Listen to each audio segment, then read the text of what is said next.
Hi, and welcome to BCPS News. I'm Christina Giovanni, student intern and news anchor for BCPS-TV.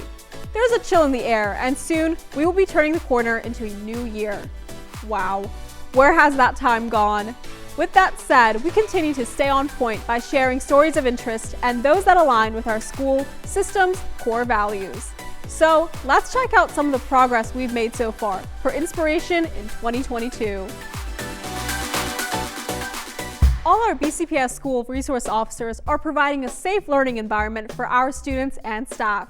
At Woodlawn High School, 2 SROs are making a positive impact. Let's look at how they are building relationships in their school community.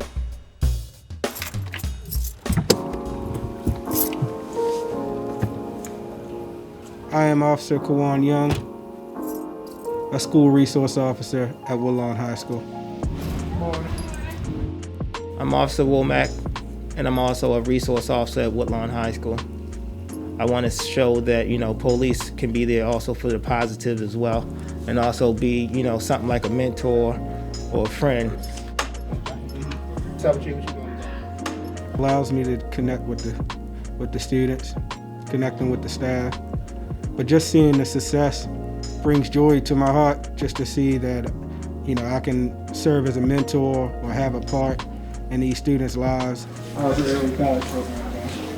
Officer Young has impacted my life because he gave me a father figure type relationship, and he's somebody that I respect and that I can talk to whenever I need to. But he also has good relationships with a lot of other students too.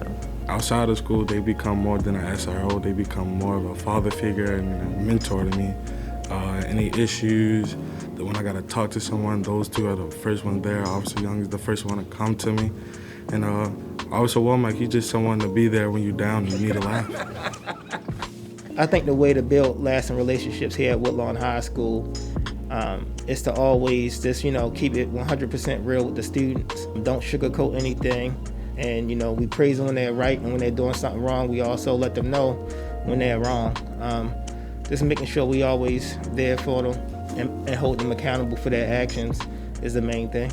It's good to have someone in the building to talk to, like Officer Young. When you want to talk to him, you could just stop by his office, and most of the time, if nothing important's happening, then he'll, of course, make time for you to talk to him. And you could talk about anything. It's like an open door policy with him, and that's why I like talking to him. So I founded my organization, Soy Baltimore, because I saw the impact that it was having within the school. And that also spills into the community work that I do. So being as though it takes a community to sustain a community, I thought it was a valuable resource to the Woodlawn community. I know that there's so much controversy surrounding officers in schools, but Officers Young and Womack are amazing. They really are patient and thoughtful and kind with our kids. They make us all feel more safe.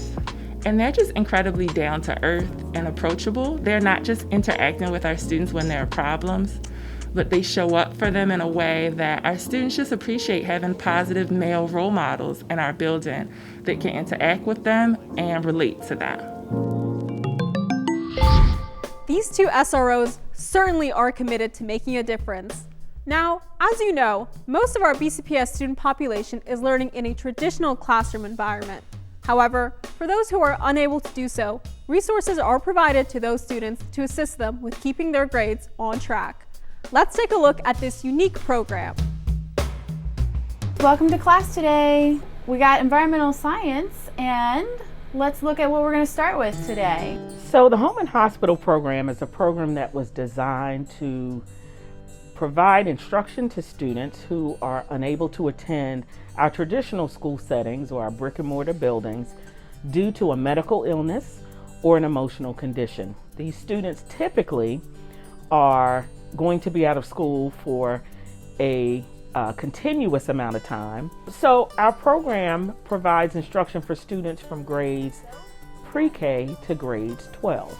So all students are eligible to receive home and hospital services as long as they have the documentation to support the need. So what makes the home and hospital program successful is that by working with students one-on-one, the tutors are able to individualize the programming. We always train the tutors to start with developing relationships with the students at the very beginning, and also to incorporate social emotional learning strategies. We try to offer, first of all, the core courses that are required for our students in schools. So for our elementary students, we typically provide the reading, math, science, and social studies. For students who are secondary, we try to provide them with additional coursework that they may need in order to earn credits. So sometimes that is difficult to find, but we are trying to make sure that they at least receive their core courses, which would be any of the English courses, math, science, or social studies. We do have an office, and our office has roughly about 20 people in our office that make this program function. And then we have a tutor roster, and our tutors right now, we have about 75 tutors who are working with students. This program is critical because we have quite a few students who at some time in their educational career are not able to access instruction in a traditional way. We absolutely encourage families whose students have any medical issues that are keeping them out of the schoolhouse to please look into our referral process. We will work as hard as we can to make sure that they are matched with a tutor that can provide them instruction when they have to be out for a long period of time. What a great program to support student needs outside of the classroom. And speaking of programs, the BCPS Apprenticeship Program is offering real-world experience with local employers to students in designated fields of interest. Let's get a first-hand look at those who are getting a jump start to their future. My name is Dante Taylor Streetal. I'm a senior at Woodlawn High. I'm participating in the Youth Apprenticeship Maryland program, HVAC and plumbing. The program provides help with removing barriers for the students to graduation.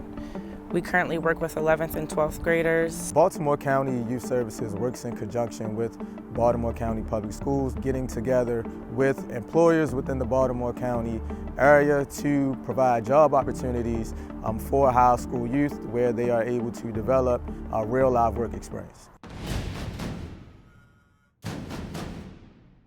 So Denver Ellick is a mechanical contracting company. We are a union company, been around since 1986. We do work for HVAC and plumbing. We felt that it was a good idea for Denver Ellick to participate in the apprenticeship program at Baltimore County Public Schools because we wanted to give some of the younger people an opportunity to learn a trade and to develop a career. Absolutely, we would encourage other companies to participate in the program. Dante's doing great. Every day I wake up 5 o'clock in the morning, be at the job by 6 o'clock in the morning. I gotta arrive at the job early, make sure everything good, get the tools ready, materials ready for my foreman. You gotta think ahead, you gotta be able to think without somebody telling you what to do. I'm learning everything at once. You don't just learn one trade, you learn multiple trades and multiple skills and techniques you'll use in the future. It's not so much as balancing the time in the schoolwork. It's just, you gotta know what to do with your time in your schoolwork. On the days I got school and work, you won't see me nowhere other places but school and work. I put 100% time in the school and 100% time in the work. It's gonna impact my future because I'm meeting so many great companies and different other important people that's gonna be important later in the future when I finish my apprenticeship. I'm a future businessman. I'm gonna own my own company. What a worthwhile opportunity to build skills and your future. As we all know, our teachers are the foundation of our education. And for one teacher at Middlesex Elementary School, he has taken the role of 2. Let's find out what that means. All right, deep breath in, raise your hands.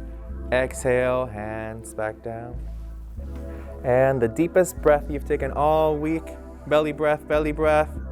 Exhale, release, and relax. Mindfulness is basically paying attention on purpose to the events that are occurring on the present moment. So it's like, how can you become conscious of your body? How can you become conscious of your feelings, how can you become conscious of your 5 senses, and how can you become conscious of your mind as well. Today we will talk about gratitude and how gratitude impacts our life. The mindfulness program is, I would say, a new program here at Middlesex. It's a new perspective, it's refreshing, and you know, we're building as we go, and the effects of what we have built are amazing. When you are writing, we are just worried that you are getting your thoughts down. Spelling is always important. Do your best, and if you make a mistake, dress it up. It's okay. My role as the visual arts teacher is to focus on using the visual arts to support the mindful lesson itself. As we said earlier, this project is going to require us to really work together.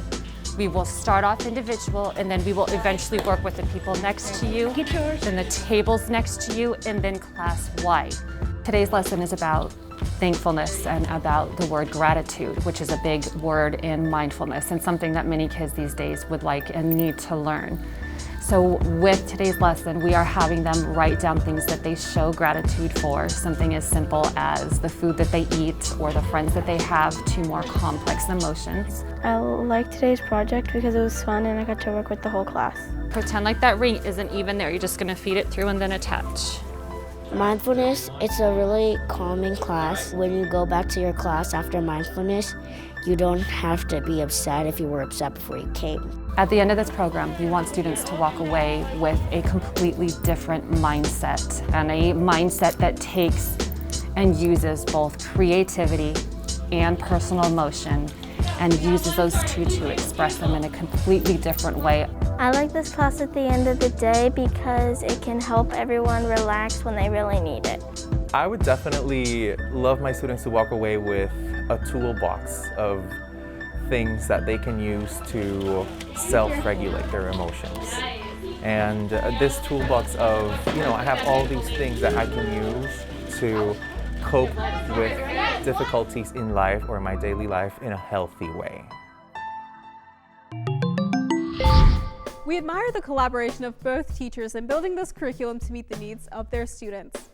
Well, that does it for this edition of BCPS News. If you have any story ideas, comments, or suggestions, contact us at BCPS-TV at bcps.org.